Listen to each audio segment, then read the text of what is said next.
어떤 그 젊은 부부가 영화관에를 갔어요. 이제 자리를 잡고 영화를 이제 감상하려고 하는데, 그 남편이 그 부인 되시는 사람한테 아주 삭삭하게 "당신 잘 보여요?" 그렇게 물어봤어요. 그러니까 이 부인이 남편의 정말 다정다감하고 그 배려하는 마음이 너무너무 고마운 나머지 그 감사함을 느끼면서 "네, 아주 잘 보여요." 그렇게 대답을 했어요. 그랬더니 남편이 "내 자리가 잘 안 보이니까 자리를 바꾸자." 그랬다는 말이 있습니다. 꼭 저를 보는 것 같아서 제가, 사람들이 이렇게 이기적이라고 하는 말이죠. 예수를 믿는다는 것이 우리 생각을 해보면 이기적인 사람에서 이타적인 사람이 되는 겁니다. 즉 내 것 이런 것으로부터 자유스러워지는 것이 우리 기독교 신앙입니다. 우리가 여러 가지 종교가 있지 않습니까? 그런데 그 종교를 소위 이제 고급 종교, 하급 종교, 고등 종교, 하등 종교로 이렇게 구분할 수 있어요. 근데 그 구분하는 기준점이 뭐냐 그러면 나를 부인하는 겁니다. 그러니까 하등 종교들은 뭐냐 하면 내 것을 위해서 신을 이용하는 거예요. 그래서 나는 변하지 않습니다. 그래서 신을 이용해서 내 필요나 내 욕심을 채워가는 것, 그런 것들이 하등 종교입니다. 고등 종교는 그와는 달리 나를 부인하는 것, 곧 나의 변화에서부터 시작이 됩니다. 그러니까 기준이 뭐냐 하면 내가 변하느냐 안 변하느냐에 따라서 고등 종교이냐 하등 종교이냐의 이 기준을 구별할 수 있습니다. 그러니까 여러분들이 우리가 기독교를 믿으면서 내가 변하지 않으면 우리 스스로가 기독교를 하등 종교로 만들어버리는 거예요. 예수님의 말씀에 나를 비추어서 내 욕심과 욕망을 버려가는 것, 그런 것이 기독교입니다. 왜냐하면 내 욕심과 욕망이 채워지는 비워지는 공간만큼 하나님의 것이 채워지기 때문에 그렇습니다. 여러분, 아담과 하와가 에덴 동산에서 죄를 지었을 때 그들이 지은 죄를 사도 요한은 세 가지로 정의를 했어요. 요한 1서 2장 16절에 보면 육신의 정욕과 안목의 정욕과 이생의 자랑이라고 정의를 하고 있습니다. 그런데 이 사도 요한의 글을 보니까 육신의 정욕과 안목의 정욕과 이생의 자랑은 하나님에게서 온 것이 아니고 이 세상에서 온 것이라는 말씀을 하고 있어요. 그러니까 하나님에게는 그런 것이 없다는 말씀이죠. 사도 바울은 이 세 가지 이 죄를 딱 한 단어로 정의를 했는데 그것이 뭐냐면 탐심입니다. 탐심은 곧 우상숭배라, 그렇게 얘기를 했어요.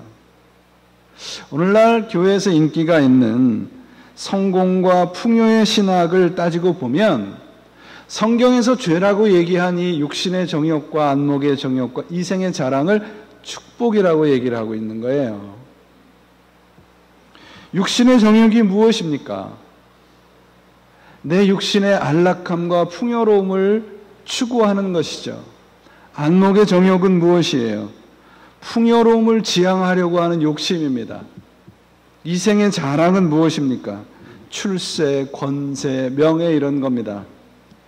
오늘날 많은 교회들이 이것을 죄라고 이야기하지 않고 이것이 이루어진 사람을 성공한 사람, 축복받은 사람이라고 이야기를 하고 있습니다. 복음서를 읽어보세요. 예수님께서 40주야를 금식해 가시면서 거절하신 세 가지, 그것을 오늘날 교회에서는 축복이라고 얘기를 하고 있어요. 우리는 예수님께서 거절하고 안 된다라고 말씀하시는 것을 애타게 추구하고 있는 것이란 말이죠.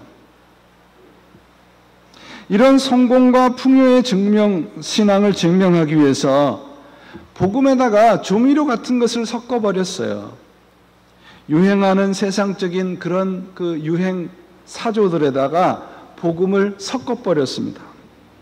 그 한국에 김동춘 교수님이라는 분이 계신데 그분이 이런 기독교를 적응형 기독교라고 정의를 하는 글을 보았습니다.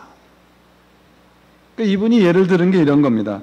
얼마 전에 꽤 그렇게 오래되지 않아서 한국에 유행했던 단어 중에 하나가 뭐냐면 웰빙이에요. 웰빙. 그죠? 웰빙이라는 단어입니다. 그래서 교회에서도 웰빙이라는 단어, 웰빙 복음이라는 것이 생겼어요. 잘 먹고 잘 살자는 얘기죠. 그런데 복음에서 얘기하는 건 웰빙이 아니고 웰다잉 아닌가요? 두 번째에 요사이 소위 이제 유행하는 것이 뭐냐면 잘 먹고 잘 사는 법이에요. 그래서 이것을 복음으로 각색을 해서 부자 되는 법, 성공하는 법. 그래서 예수님을 CEO라고까지 지칭을 했던 적이 있지 않습니까? 또 하나는 무엇입니까? 꽤 오래전에 신바람 건강법이라는 게 부흥회마다가 그분이 아주 인기 강사로 떠오른 적이 있습니다. 몸의 건강을 추구하는 것이 유행하자 교회 안에 신바람 건강법이 부흥회로 등장을 했어요. 이런 것이 적응형 기독교라고 이 교수님은 지적을 하고 있었습니다. 그러니까 세상의 것이 교회 안에 들어온 대표적인 사례들이겠죠.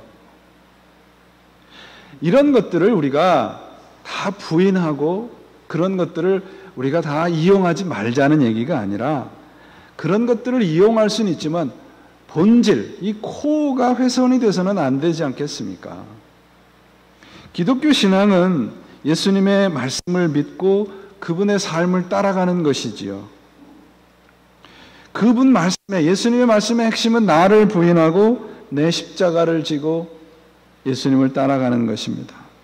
형통과 번영과 성공이 아니라 십자가와 부활을 통한 영원한 생명입니다.